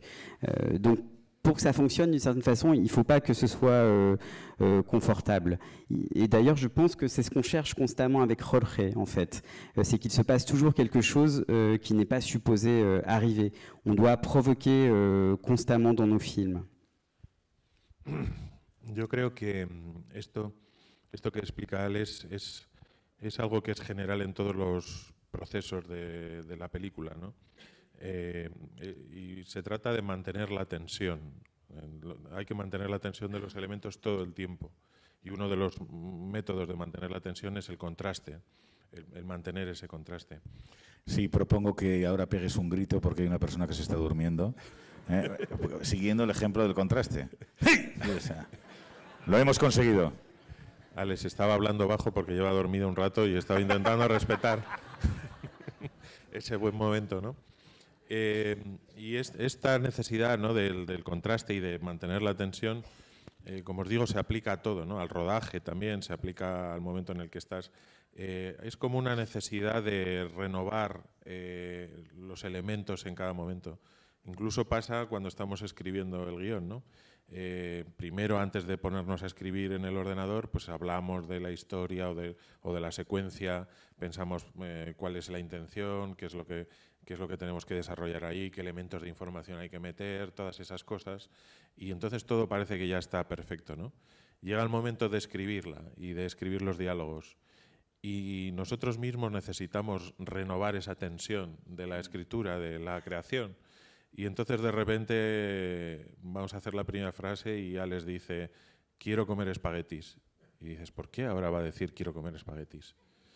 Pero precisamente es necesario que lo haga, porque no es la frase que teníamos ya prevista en la cabeza, no es la entrada que habíamos imaginado para ese momento, y el hecho de que sea distinta nos pone a nosotros mismos en una situación otra vez de tensión, de, bueno, y si empieza por ahí, ¿cómo vamos a seguir, ¿no? ¿Qué va a pasar? Y a nosotros mismos nos renueva otra vez esa necesidad de tensión. No puedes estar laxo en ningún momento, ni en la escritura, ni en el rodaje, ni en nada, ¿no? Ni en el montaje. Siempre hay que mantener esa sensación de que hay una tensión. Traduce. Ahí se ha despertado. Se ha despertado. Alors Me iba a sentar y iba a empezar a hablar al lado. Je crois que cette tension est généralisable à toutes les étapes du film. Ce qui compte, c'est de maintenir la tension. Ce à quoi Alex disait, bah, tu devrais crier parce qu'il y a quelqu'un qui est en train de s'endormir. Jorge lui disait, ouais, mais il s'endort parce que je lui parle doucement depuis un petit moment. Comme je disais, donc, cette nécessité de renouveler les éléments à chaque moment s'applique aussi au tournage, au montage, à l'écriture. Par exemple, quand on s'assied devant l'ordinateur pour écrire une séquence, d'abord on en parle avant d'écrire. On se dit quelles sont nos intentions, quel type d'informations on veut mettre dedans. Et puis, quand arrive le moment d'écrire les dialogues, même pour nous, on a besoin de renouveler cette tension. Et donc, par exemple, Alex dit, bah, la première phrase que le personnage va dire, c'est « je veux manger des spaghettis ».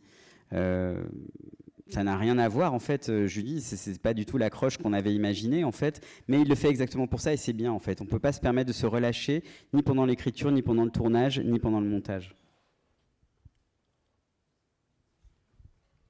Super. Vous travaillez toujours avec la même équipe d'acteurs. Alors, déjà, moi, je voudrais savoir pourquoi. Et Pereza. La flemme. No hay que explicar las cosas, ya nos conocemos. Es pereza. On n'a pas besoin de leur expliquer les choses, on se connaît déjà, c'est vraiment de la paresse. Mais est-ce que vous écrivez les rôles, en fait, en pensant aux comédiens, ou ce sont les comédiens qui vous inspirent les rôles? Que si escribís los papeles pensando ya en los actores, o si son algunos actores los que os inspiran los personajes. Al principio sí, al principio solíamos pensar bastante en actores cuando escribíamos, pero luego te das cuenta de que es una estupidez porque igual no lo pueden hacer. No lo van a hacer porque tienen otras cosas más importantes que hacer o porque cuestan una pasta brutal y ya no se les puede contratar. Y, en fin, hay un montón de razones que de pronto pues hacen que no vas a tener el actor que tú quieres. Entonces, pues yo creo que ya solamente pensamos en ideas generales, ¿no? Sí, o todavía más doloroso, piensas en un acteur sabiendo que no lo va a hacer. Donc au début, oui, on pensait aux acteurs en fait, mais finalement on a arrêté parce que bien souvent, au final, tu ne peux pas avoir l'acteur que tu voulais.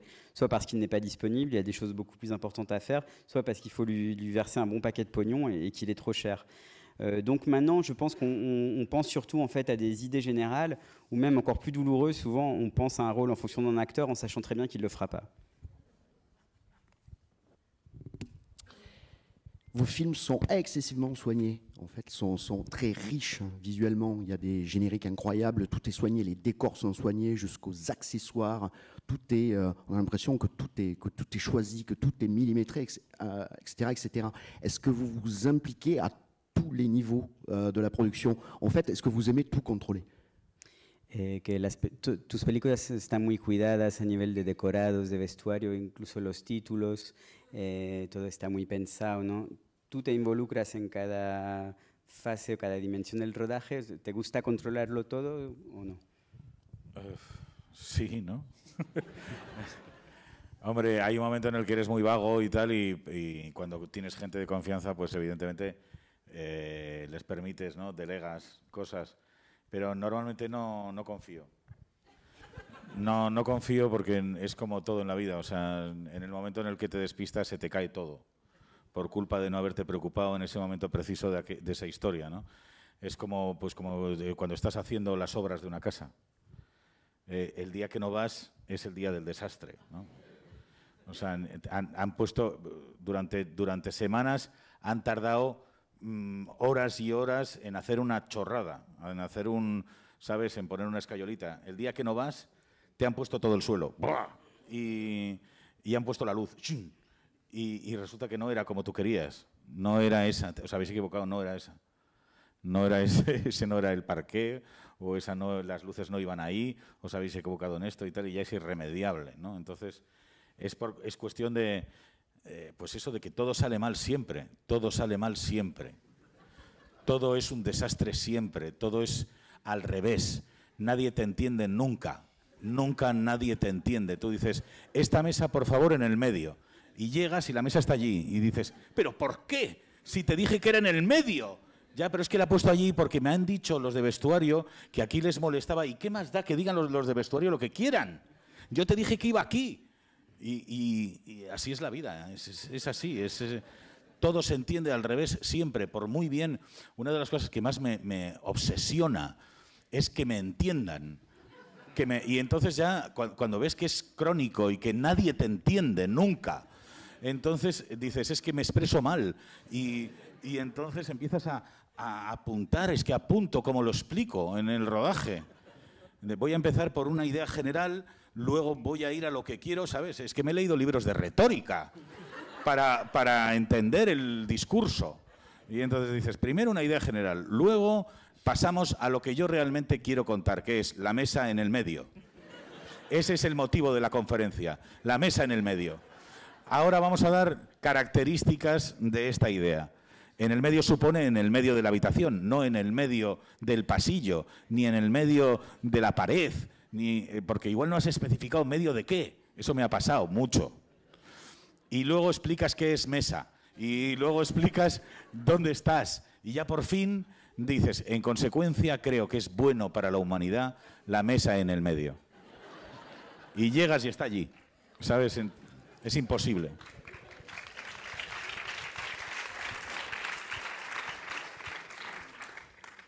Alors parfois, tu te reposes sur des gens de confiance, parce que on peut être un peu paresseux, mais en général, j'ai pas vraiment confiance. Et pourquoi est-ce que j'ai pas vraiment confiance? C'est parce que si tu ne t'occupes pas des choses, c'est là qu'elles foirent.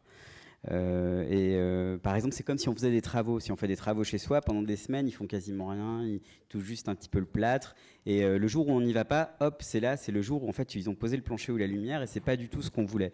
Et c'est vraiment un désastre et on peut plus rien y faire. Et en fait, d'une manière générale, tout est comme ça, tout est un désastre tout le temps, tout est à l'envers en fait.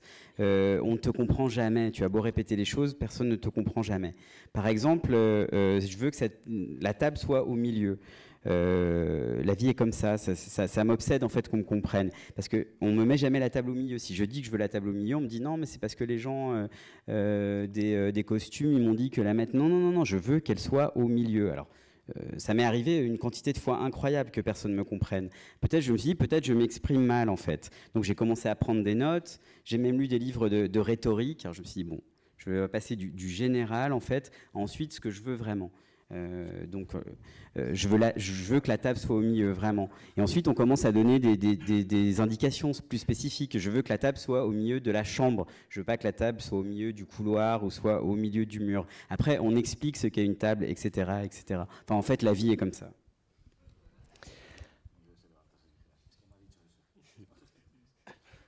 Donc apparemment, il ne nous reste plus beaucoup de temps. Donc je vais finir en fait par une question très bête. Du coup, en fait, il y a 2 jours, je crois que c'était avant-hier soir, j'ai fait un rêve un petit peu bizarre. J'ai rêvé que vous réalisiez un remake de Invasion of the Body Snatchers produit par Guillermo del Toro. Est-ce que ce rêve est réalisable? Que va a ser su última pregunta porque nos falta tiempo. Hace un par de días hizo un sueño. Soñaba que dirigías un remake de Invasion of the Body Snatchers, que era producido por Guillermo del Toro. ¿Era un sueño? Sí, era un sueño. Oui, c'est un rêve. No, vamos, las dos cosas me encantan, pero no sé si funcionan juntas. O sea, ya está muy hecha la invasión de los ultracuerpos. Pero es que precisamente en Sitges he visto un remake de la invasión de los ultracuerpos. Y bueno, si la produce Guillermo sería maravilloso, obviamente. Es un gran tipo. Alors évidemment, j'adore les deux choses, mais est-ce qu'ensemble elles fonctionneraient bien? Je suis pas certain. Puis c'est déjà ultra fait, Invasion of the Body Snatchers. D'ailleurs, à Sitges, j'ai vu un remake du film, mais bon, évidemment, ça pourrait être merveilleux. Et bien voilà, c'est terminé. Je crois que vous pouvez les applaudir.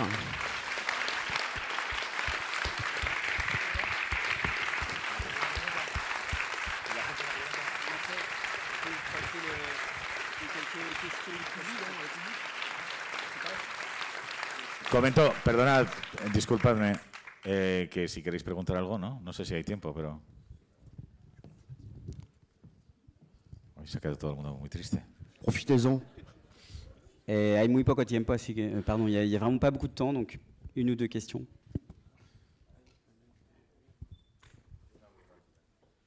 Yo soy de Sestao, entonces me gustaría saber cuándo vais a hacer una película en Bilbao.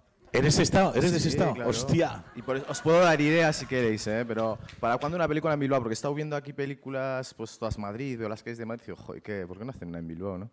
Donc je suis de Es que, Sestao. sí, es que Je suis de Sestao et je me demandais quand est-ce que vous feriez un film à Bilbao.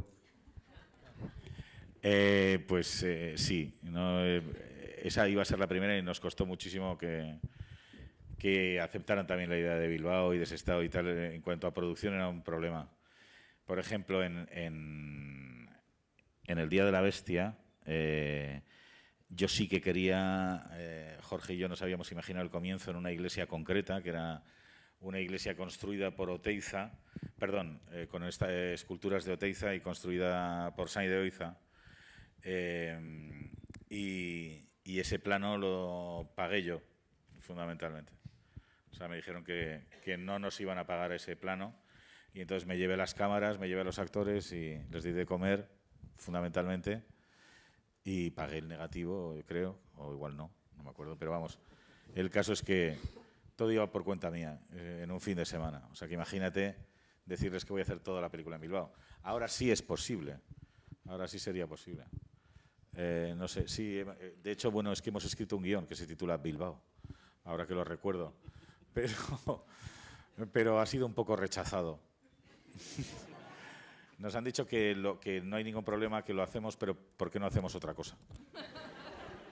Estamos pensando cambiar el título a Milán o a ver si encontramos una ciudad que ponga pasta. Alors oui, on parlait du Jour de la Bête, ça allait effectivement être à Bilbao, mais ça posait des problèmes de production. Pour prendre un exemple concret, le début du film, je voulais vraiment que ça se passe dans une église en particulier, une église dans laquelle il y a des sculptures de Oteiza, et qui est une église de Sainz de Oiza. Et ça, j'ai dû tout le payer en fait. Pendant un week-end, j'ai emmené tous les acteurs. J'ai même, je crois, payé le négatif. J'ai dû faire toutes ces séquences en fait à mes propres frais. Donc, imagine si j'avais dû tout faire le film, faire le film en entier à Bilbao. Maintenant, oui, ce serait possible. D'ailleurs, j'y pense. On a écrit un scénario qui s'appelait Bilbao, où on nous a dit oui, on va le faire, mais on pourrait peut-être faire autre chose d'abord. Et ce à quoi Jorge dit, oui, on est en train de changer le titre du scénario, ça s'appellera plus Bilbao, ça sera Milan ou une ville qui veut bien donner de l'argent. Toulouse. Une autre question peut-être? Bonsoir. Déjà, bravo pour tout. Vous allez diffuser Balada Triste et ma question est très simple. D'où a germé l'idée d'une histoire du film? Comment vous avez eu l'idée de créer cette histoire, de ce triangle amoureux sous l'ère d'une fin de l'ère Franco? Voilà, moi, je ne sais pas si j'étais clair. Ahora a continuación se va a proyectar Balada Triste y la pregunta es ¿de dónde te surgió la idea de la película o surgió ese trío amoroso en el franquismo tardío, en el contexto? Bueno, esta es una película complicada porque esta es la única película que he hecho que en el guión no es de Jorge. El guión es mío porque a Jorge no le gustaba. No le gustaba y ya está. Entonces, vale. Y imagínate cómo estaba yo durante todo el rodaje pensando, menuda mierda tengo que estar haciendo. O sea, era como obsesivo todo el rato, ¿no? Pero es una película que, no sé, que en aquel momento concreto me parecía imprescindible hacer. No sé por qué diablos, pero vamos, me atreví a hacerla yo solo, imagínate las ganas que tenía y estoy muy contento de la peli, francamente. ¿Y cuál era el tema? ¿De por qué sale Franco? Pues porque yo creo que es un momento especial en nuestra vida, en el que de pronto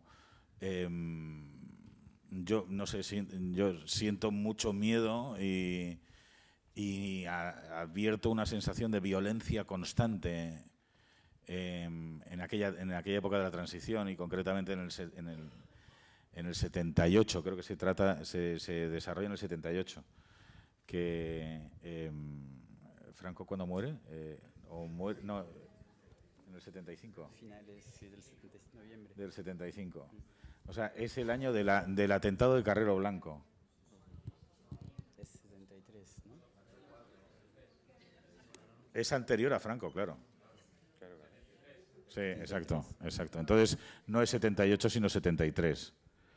Eso. Y entonces yo tenía 65, 75, tenía 8 años, perfecto. Eso, todo encaja. Menos en mi cabeza, todo encaja. Y sí, era un momento, yo tenía 8 años y tal, y era un momento como muy terrorífico, y todo lo que me rodeaba me da la impresión de que era una especie de circo, un circo. En la sensación esa de todo es muy violento, todo es una sensación de irrealidad, ¿no? De que todo el mundo era como los personajes pues eso, de una carpa, ¿no? O sea, están los payasos, están los animales, están... Todo eso me daba la impresión de que de alguna manera ejemplificaba mi visión de la España de aquel año, ¿no? Todo era terrible y todo eran como trucos efectivamente, como trucos en un circo, ¿no? O sea, la muerte del presidente del gobierno, o sea, el atentado de ETA provoca que un coche salga por los aires como si fuera una atracción de circo, ¿no? ¡Wow! Y atraviesa un muro y cae al otro lado, ¿no? Como si fuera una cosa como de acrobacia. Había una sensación de irrealidad constante, ¿no? Franco también parecía en sí mismo, ¿no? Como un personaje fantasmagórico también, como si fuera efectivamente pues un monstruo de la Paramount, ¿no? Parecía como Drácula, Frankenstein, el hombre lobo, Franco. Todo era a la vez muy gracioso y muy terrible. Y por partes iguales, ¿no? Y luego además esa sensación de violencia estaba, como decía Jorge esta mañana, o sea, en realidad es una película que he escrito yo, pero que yo creo que la hemos pensado los dos. La sensación de violencia era constante y convertida en cotidiana. Entonces nada nos asustaba, porque tampoco entendíamos, o sea, lo que decía Jorge esta mañana, ¿no? Nosotros, al ir al colegio, yo recuerdo un día que fuimos al colegio, yo iba al colegio al Divino Infante, y hubo un tiroteo de la policía con miembros de ETA, ¿no? Y entonces, primero no lo comentábamos, nadie comentaba nada. Entonces, recuerdo haber ido a una tienda de chuches que íbamos siempre allí, y al ver que había habido un tiroteo, la puerta estaba abierta y se podía entrar. Y entonces entré y robé, todos entramos, los niños que estábamos por allí, entramos a robar golosinas. Y recuerdo coger las golosinas con sangre. Esa imagen, ¿no?, de golosinas con sangre es un poco mi cabeza, ¿no? Es un poco mi cabeza. Luego, cuando salimos, ya creí que había acabado todo. Salimos del colegio, o en un momento en el que estábamos fuera en la puerta del colegio, yo creo que era cuando habíamos salido, la cosa seguía. Yo no entiendo por qué, no podía ser. O sea, a veces pienso que lo recuerdo mal, porque al salir el tema seguía, o sea, seguía habiendo como carreras. Y entonces estoy hablando de los deberes del día siguiente con mi cartera, efectivamente, con la cartera con los libros, y entonces recuerdo que también como mal rodado, ¿no? O sea, viene alguien por detrás, o sea, no es que venga a venir a alguien. Estoy hablando demasiado, ¿no? No es que que alguien venga, sino que yo estoy aquí, miro hacia vosotros y viene alguien por detrás. Y entonces veo primero una pistola, ¡pa!, cae al suelo y digo yo, mira, una pistola. Y en ese momento, ¡plá!, cae un hombre tremendamente gordo. No sé por qué. ¡Plá!, un hombre tremendamente gordo. Nos mira, yo digo, vamos a morir. Y coge la pistola, se la mete en el pantalón que no le cabía, y eso también lo tengo como grabado, es que no te va a entrar. No te va a entrar la pistola. Se la mete haciendo mucho esfuerzo mientras nos mira con un odio cerval, no recuerdo por qué. Yo estábamos así, el policía nos mira y se va corriendo. Y entonces digo yo, ¿y entonces mañana qué hay? ¿Mates? ¿O lengua? ¿O llegué a casa y no lo conté? No, la verdad es que no lo contaba hasta que he hecho la película. Cuando me preguntaron, ¿tú has estado en alguna situación así violenta y tal? Y dije, pues sí, ahora que me acuerdo, y conté eso. Perdón. Excusez-moi. A ver qué dice ahora. Alors, Balada est un film un peu particulier parce que c'est le seul film que j'ai fait seul, en fait, sans Jorge. Tout simplement parce que Jorge n'aimait pas. Donc chaque fois pendant que je tournais, je me disais je dois vraiment d'être en train de faire une merde, parce que s'il n'aime pas, c'est que ça doit pas être bien, mais j'ai quand même osé le faire. Pour moi, c'était un film qu'il était absolument nécessaire de faire à ce moment-là et dont je suis assez fier, en fait. Alors pourquoi Franco? C'était un petit peu un moment spécial en fait dans notre vie. Le film se passe en 1973 en fait, pendant la transition démocratique espagnole, et j'ai des souvenirs de cette époque-là comme une époque où il y avait une violence constante en fait. C'était une époque assez terrifiante. Par exemple, l'attentat de Carrero Blanco, la bombe que le T a mis sous sa voiture, c'était comme un numéro de cirque en fait. La voiture a décollé et a franchi un édifice pour retomber derrière. Il y avait une sorte un peu d'irréalité comme ça dans la violence qui ressemblait à un chapiteau avec tous ces personnages. Et je pensais donc que l'idée du cirque illustrait assez bien pour moi l'ambiance qui régnait dans l'Espagne d'alors. Je me souviens également que quand nous allions à l'école, en fait, petit, donc il y avait cette violence, mais on avait aussi une sensation d'irréalité constante parce que les choses étaient très étranges. Par exemple, Franco lui-même ressemblait à un monstre un petit peu de la Paramount, un personnage un peu fantasmagorique. Il y avait Frankenstein, le loup-garou et Franco, en fait. Donc ça peut paraître drôle, mais c'était aussi terrible. Une fois que je suis allé à l'école, je me souviens un matin, il y avait en fait un échange de tirs entre le TA et la police. Donc on est rentré dans l'école et puis pendant le même matin où c'est arrivé, nous les enfants de l'école, on sortait, on allait dans un petit magasin, il y avait des bonbons et donc il y avait eu donc cet échange de tirs, il y avait eu des blessés, la porte était ouverte et donc je me souviens d'être rentré et d'avoir pris, et tous les enfants sont rentrés, une bonne partie, on a pris des bonbons comme ça et je me souviens d'avoir pris des bonbons en fait dans ma main avec du sang en fait, il y avait du sang de la personne qui avait été blessée dessus et c'est une image vraiment qui m'a marqué. Le lendemain ou un jour suivant, par exemple, je me souviens, j'allais à l'école avec mon cartable et puis tout d'un coup, je sens quelqu'un qui arrive derrière moi comme ça et tout d'un coup, je vois un pistolet qui tombe par terre et un gros monsieur qui tombe comme ça, qui s'affale sur le sol, qui se relève en nous regardant de façon un peu haineuse, en essayant de remettre son pistolet dans son pantalon et il était très gros et je me suis dit, il va jamais y arriver. Et voilà, et je me suis dit, bon, après ces choses-là, je me suis dit, et demain, qu'est-ce qui va se passer? C'est quoi déjà le programme? On a cours de maths ou bien...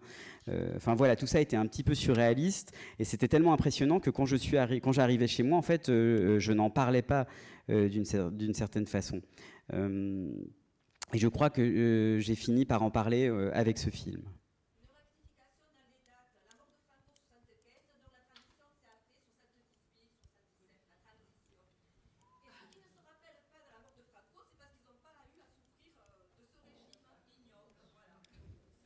Bon. Eh bien, sur ce... Dice que la transición no es 73, Messieurs, sino bueno. Dime, ¿hablas castellano?